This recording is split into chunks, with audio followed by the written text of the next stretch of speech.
Eu estou com o doutor Jorge Calil, que é um baita do imunologista. Já conhecia o doutor Calil porque é parente de um extraordinário médico amigo meu, um desses que ajudaram a me salvar, né? Ele, o Davi, o doutor Kutaiti, que também estão os três acometidos por essa doença. Eu falei com o Calil ontem e o Calil falou assim: Datena, você não tem ideia do que eu passei no primeiro dia, você não tem ideia. Diz que os sintomas são terríveis. Graças a Deus ele está melhorando. Falei com o Davi agora há pouco e respondeu laconicamente, mas também está melhorando.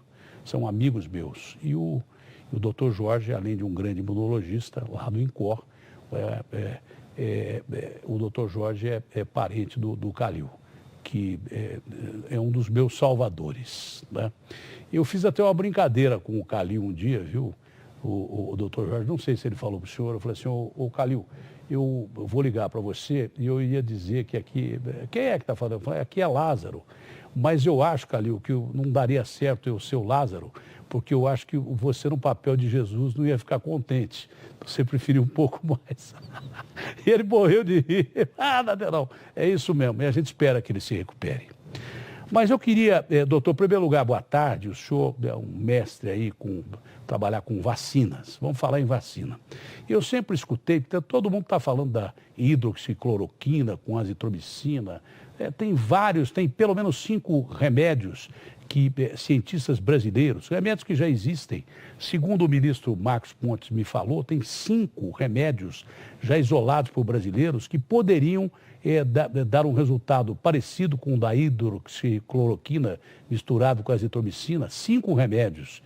E médicos do mundo inteiro estão estudando vários remédios, com a ajuda, inclusive, de supercomputadores e tal. O remédio é fundamental num momento como esse, tá? Chegar à fabricação de um remédio agora é muito difícil. Se tiver um que já tem há 100 anos e serve para esse negócio, ó, o Didier Arthur foi um milagroso lá, foi bom. Senão vão execrar. Já tem um cara do hospital francês famosíssimo colocando em dúvida o que o Didier Arthur está fazendo. Mas se está dando certo, tomara que dê.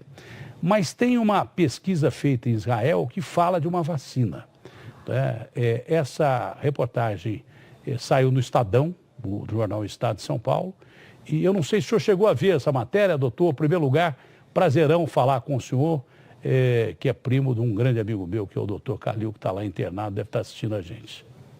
Boa tarde. Um prazer falar com você também, tentar esclarecer a opinião pública. Você sabe que a vacina é a solução para essa doença, porque senão muita gente tem que ser infectada. Se nós não tivermos uma grande parte da população infectada, o vírus vai continuar girando.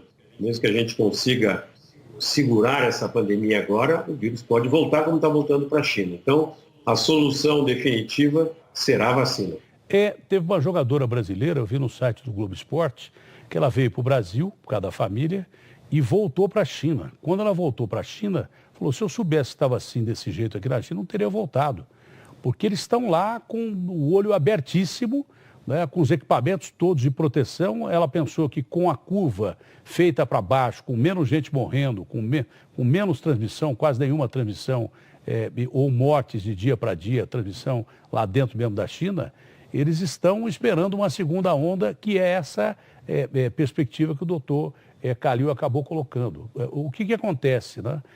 Primeiro, todo mundo precisa pegar essa porcaria para que se desenvolva anticorpos contra esse bicho aí. Foi o que aconteceu na época da gripe espanhola, não é verdade? Só para citar um caso que matou 40 milhões de pessoas e exterminou boa parte da população mundial. Agora, se a gente encontrar uma vacina, isso vai ser uma coisa impressionante.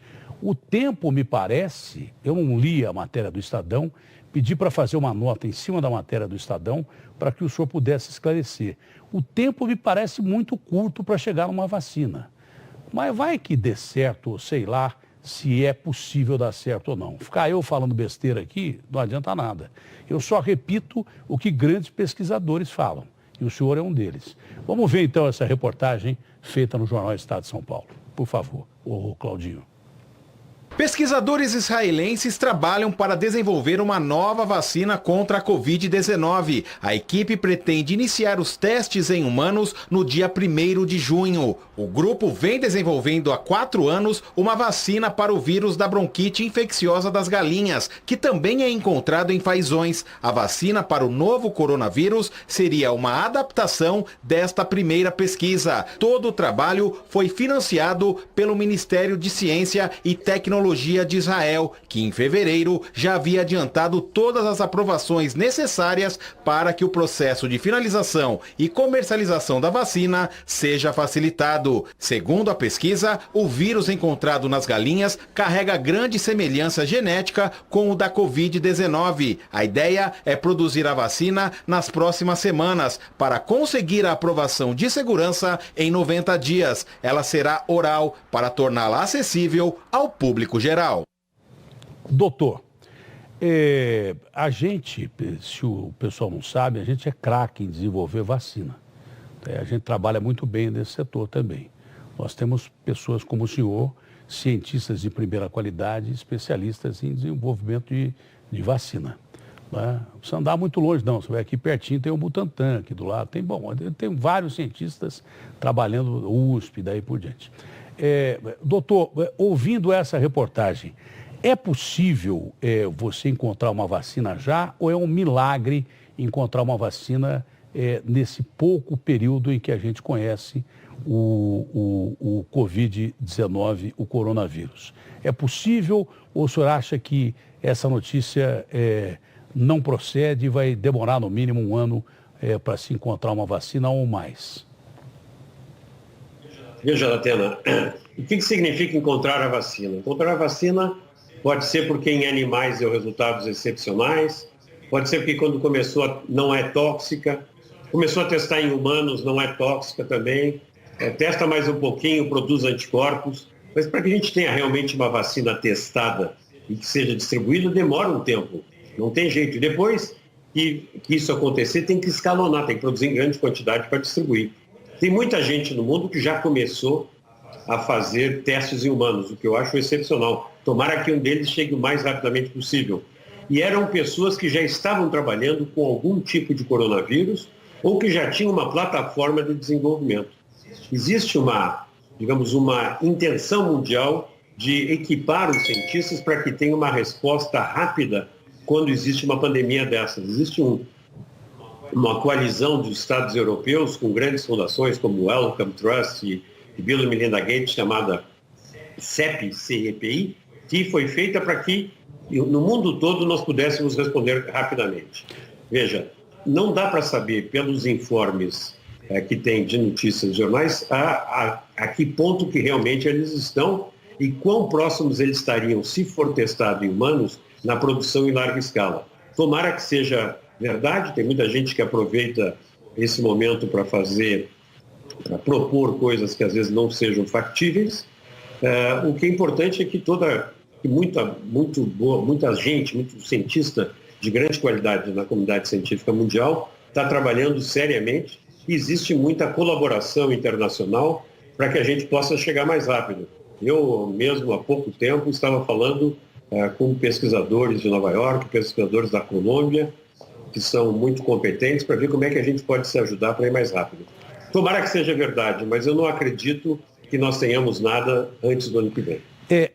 Na melhor das hipóteses, o senhor acha que essa vacina, com eficácia, ela chega a ser aprovada e chega a ser produzida só do ano que vem? Antes do ano que vem é impossível isso. Antes do nosso inverno agora, por exemplo, é impossível. É muito rápido. Foi aquilo que eu falei, né? Seria um milagre, porque é muito rápido você produzir uma vacina, quando normalmente você tem de 1 ano a 2 anos para se testar a vacina, ver a confiabilidade dessa vacina e depois produzir em larga escala. Eu também me assustei com essa notícia. O Estadão está repetindo uma notícia que os israelenses disseram, claro, não é? Mas então o senhor acha que no máximo, demanda até o ano que vem para a gente ter uma vacina para ser aplicada em larga escala? É isso, doutor? Exatamente, eu acho muito difícil chegar antes. Tomara que aconteça. Agora, suponha que Israel consiga desenvolver a vacina e começar a produzir. Quem é que você acha que eles vão imunizar antes? O povo de Israel. E depois? Bom, o povo, os aliados deles, sejam aliados políticos, militares ou comerciais. Em quanto tempo vai chegar até nós aqui? Eu não sei. Eu não seria muito otimista. Nós temos que ter as nossas... A maior prova foi o Trump, né? É nosso aliado, é aliado do presidente Bolsonaro. O ministro Mandetta tinha anunciado 200 milhões que ele ia investir, né, trazendo máscaras, testes da China. O Trump pegou a carteira, pegou 23 Boeings, o ministro Mandetta falou ontem na coletiva, foi lá na China e pegou tudo que tinha no mercado, encheu 25 mil carrinhos e não deixou nenhum para nós. Tanto que o ministro Mandetta falou, olha, pode esquecer os testes, as máscaras, é melhor você fabricar em casa, que vai ser melhor.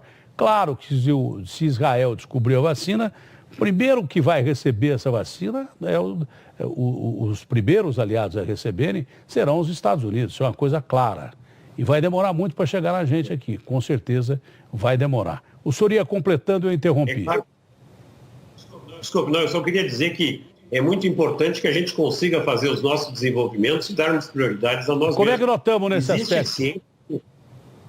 Nós temos ciência de primeiríssima qualidade no Brasil, nós estamos trabalhando arduamente no desenvolvimento da vacina, numa estratégia que nós achamos que vai ser a estratégia vencedora. Cada um está usando a sua estratégia, que acha que vai ser a vencedora, mas tem que trabalhar duro, estamos fazendo isso, estamos tentando conseguir recursos para isso também, porque é importante, nem sempre a gente tem esse tipo de investimento no Brasil, quer dizer, nem sempre o Brasil pensa que nós, cientistas brasileiros, a inteligência brasileira pode resolver alguns problemas. Nós somos acionados quando existe algum grande problema como esse, ou como houve o derramamento de petróleo nas praias. As mais diversas ciências, nós temos gente de muito boa qualidade para achar soluções.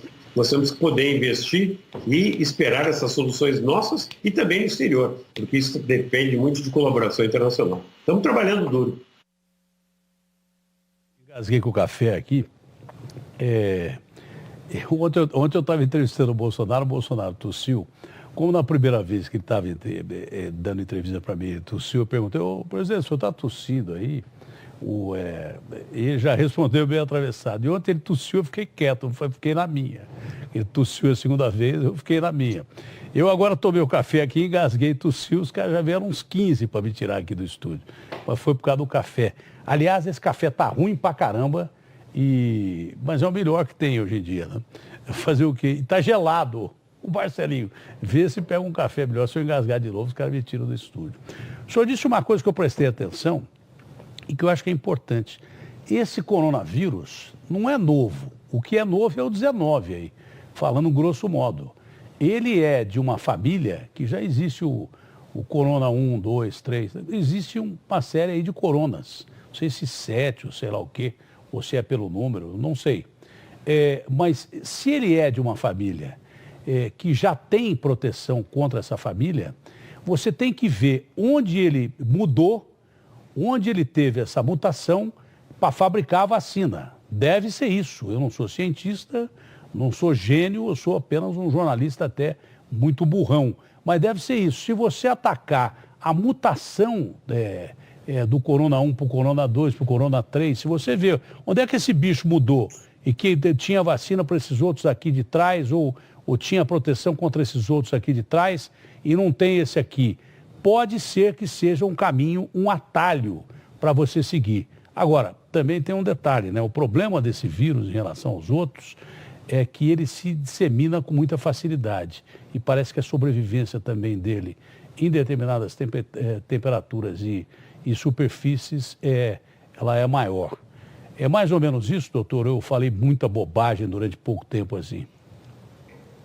Não, seu raciocínio está perfeito. Falar nisso, eu estou recrutando cientistas lá, se você quiser trabalhar lá conosco, você tem boas ideias. Meu Deus. Mas veja, o que acontece é o seguinte, existem muitos coronavírus, você falou, em muitos animais. Nós temos, inclusive, no Brasil, uma vacina que é feita contra coronavírus para gado, que é utilizada. Esse pessoal estava trabalhando no outro coronavírus aviário. Então, existem vários coronavírus. Em humanos, nós tínhamos também o coronavírus, que foi o SARS, que foi uma grande ameaça que nós tivemos há 15, 20 anos atrás. Então, essas pessoas que estavam trabalhando já com esses diferentes coronavírus, seja veterinário, seja o SARS, foram os que pularam na frente e que já tinham uma proposta e que está sendo testada. Os que não estavam trabalhando ainda com esse tipo de vírus estão um pouquinho atrás. Mas não significa que A, B ou C, porque está na frente, vai chegar realmente antes ou que vai ter a resposta. Nós temos que fazer a tentativa com vários cientistas do mundo para ver quem é que chega com a melhor resposta, que significa o quê? Uma resposta mais forte, que mais gente responda contra essa vacina e que nós tenhamos uma imunidade que dure muito, muito tempo. Então essa aqui é a nossa proposta. E além disso, é claro, que tem um preço acessível para os países em desenvolvimento. Eu vou chegar na, então nós temos que... Eu vou chegar na cloroquina, porque estão me torrando a paciência aqui, que tem muita gente perguntando da cloroquina, que passou... É a hidroxicloroquina, um nome difícil de falar. Fala-se cloroquina, que é outra substância, a hidroxicloroquina parece que é a cloroquina diluída, que causa menos efeito e tal. Misturado com antibiótico, todo mundo conhece, que é a azitromicina, que é baratinho e é antigo. Tá todo mundo pedindo para perguntar disso. Eu estou pedindo calma, por favor, para vocês que estão ligando para cá, que eu vou chegar lá. Nós estamos falando da vacina. O senhor ia falando sobre a vacina, aí eu tenho um desconhecimento aqui, é aquilo que eu falei, eu não sou preparado nem para fazer essa entrevista. A SARS foi a gripe aviária, que começaram a matar frango para todo lado, pombo. O sujeito viu um pombo, o sujeito já atirava no pombo. Foi o vírus que saiu da parte aviária, lá, dos bichos, lá, do pato, galinha, pombo, e migrou para o ser humano? Essa foi a SARS ou não? Isso. E nós temos, veja, os vírus que são mais agressivos conosco são frequentemente esses vírus que saem de um animal, que fazem alguma mutação que faz com que o vírus consegue grudar numa célula humana, e aí ele passa de um vírus animal para um vírus humano. Nesse caso, esse coronavírus, ainda por si, ele é respiratório, que é o pior, assim, ele mais facilmente transmite de um para outro. Então, isso pode acontecer. O que nós temos que ter é muita vigilância para quando isso possa acontecer, a gente possa trazer um antídoto o mais rapidamente possível. Então, parece que a China demorou em tomar as atitudes necessárias que deveria ter tomado no começo do vírus, quando começou a se espalhar. Tem aquele médico que denunciou e, de repente, ele sofreu sanções do governo de Wuhan, porque tinha eleição municipal lá. Os caras não queriam atrapalhar, pegou no meio do ano lunar chinês, onde viajam demais. Wuhan é o centro da China, isso ajudou a espalhar. Tem muita gente viajando para fora da China, ou gente que vem de fora da China para ver. O vírus veio no lugar certo. Dizem que ele estava num tatuzinho lá, um tal de pangolim, e que dali ele teria pulado. O outro, a SARS, pulou da galinha, do pato, do pombo, para o ser humano. Esse aí teria pulado, grosso modo, do pangolim, que é um tatuzinho que eles têm lá, para o ser humano. Entendeu? Como tem a MERS também, né? Que é uma gripe que veio do camelo lá, e daí por diante. Aí o doutor disse que esse bicho se adapta ao ser humano, e aí, dependendo do que ele ataca e como ele se reproduz, é pior, porque o sistema respiratório, o cara fala com você, você está arriscado a ser contaminado, né? Você passa a mão numa superfície onde o vírus está e coça o nariz, você pega essa porcaria e vai direto no sistema respiratório. É mais ou menos isso, o doutor ia continuando, eu interrompi. Não, é exatamente isso. E você veja que o hábito... Você já viu quantas vezes a gente passa a mão no rosto por dia? É um absurdo. É um absurdo. E é difícil controlar isso. Então, tem que estar lavando a mão, você está passando o seu álcool gel aí toda hora na mão. Ou porque eu estou com medo. Tá certo. Nós somos a população de risco, né? Então, os vírus respiratórios realmente se transmitem com muita facilidade. Você veja a gripe como se transmite com tanta facilidade. Agora, com a gripe, nós com os anos já temos vacinas que são produzidas, inclusive no Brasil há muito tempo. Quando eu era diretor do Butantan, eu consegui fazer essa fábrica começar a funcionar e produzir um grande número de doses que serve à população brasileira. E se tiver um variante da gripe, como teve alguns anos atrás um variante chamado H7N9, nós conseguimos logo fazer uma nova vacina para o H7N9, que a gente estocou e testou clinicamente e que, se vier esse vírus, estamos preparados. Sim. O coronavírus, nós não tínhamos uma vacina humana. Apesar do pessoal estar trabalhando com a SARS, nós não tínhamos nada ainda definitivo. Bom, tomara que alguém encontre essa vacina. Eu não duvido que seja no Brasil, não, porque a gente tem profissionais hipercompetentes como o senhor na área. Sobre a cloroquina, já falamos demais sobre a cloroquina. Não é que ela vai sair. Essa cloroquina aí tá dando resultado mesmo? Isso é para inglês ver? Veja, a hidroxicloroquina, que foi utilizada primeiro pelo Dr. Raoult, lá na França, ele testou um pequeno número de pessoas, e pessoas com condições clínicas um tanto semelhantes, e teve excelentes resultados. Isso aí, sem dúvida, despertou a atenção de toda a comunidade científica. Agora, os médicos cientistas, eles são muito criteriosos para a aprovação de medicamentos. Então, para que a gente faça a aprovação do medicamento, normalmente a gente testa em um estudo duplo cego, randomizado ou aleatório. Significa o quê? Nem o médico, nem o paciente sabe se receberam um remédio ou um placebo, ou seja, só simplesmente um comprimido sem nada. E a gente faz um sorteio para saber quem é que recebe um e outro, porque senão o médico ia escolher o que ele achava que era melhor. Bom, então, aleatório, duplo cego. Aí a gente vai também ter vários marcadores clínicos, que pode ser quantidade de vírus, a gravidade da doença, se precisou ou não respirador, se morreu ou não morreu, etc, etc. Vários parâmetros clínicos e laboratoriais. E em vários grupos de paciente grave, paciente não grave, etc.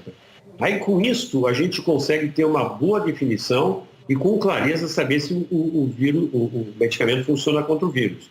E é isso que milhares de pessoas, milhares de cientistas de excelente qualidade estão fazendo no mundo, contra esse e contra outros medicamentos que foram descobertos que tinham uma ação. Nós vamos saber se funciona ou não funciona quando nós lermos um trabalho bem desenhado, bem executado e publicado numa revista de alto impacto, porque estão todas elas querendo publicar isso. E quando elas são publicadas numa revista de alto impacto, significa que vários especialistas olharam em detalhe o estudo e certificam que o estudo é sério. Até lá, a gente acha que sim. Eu acho que sim. Tá bom, então. Doutor, muito obrigado pelo seu tempo, foi muito legal, as pessoas entenderam tudo que o senhor falou e foi num momento muito importante porque o mundo passa. Um abraço grande e boa sorte, melhoras, né, para o nosso doutor Roberto Calil, que está em convalescença lá no Sírio-Libanês. Abraço grande. Ele vai recuperar, Muito obrigado pelo oportunidade. Ele é ruim demais de morrer.